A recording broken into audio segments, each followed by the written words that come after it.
تو الان باید کنار عروج باشی. اصلا یه کاری کن، برو بیمارستان. ولی اینجا بودنم هم الزامیه. ولی ما هنوز وقت زیاد داریم.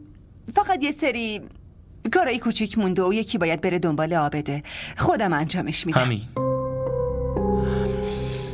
مطمئنی که از پسش برمیای؟ معلومه که برمیام.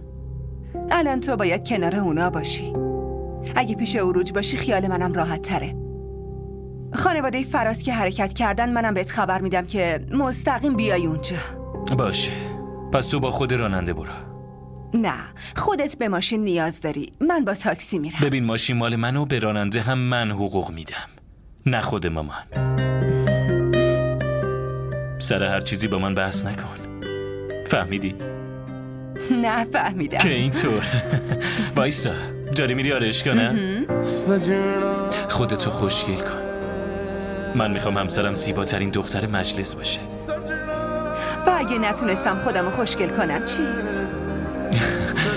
اینو دیگه باید از من بپرسی. عجله کن. باشه. دیر شد، کجا موند؟ یه زنگ بزنم.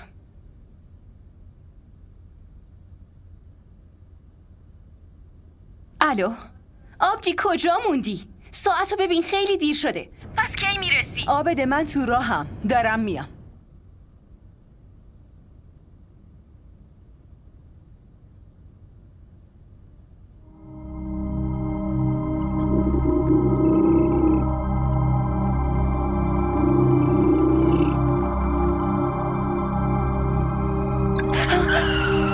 چی شده؟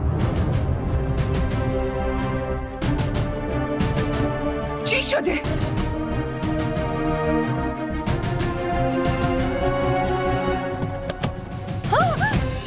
بیا را بیافت. ولم کن. برو داخل. بشین تو ماشین.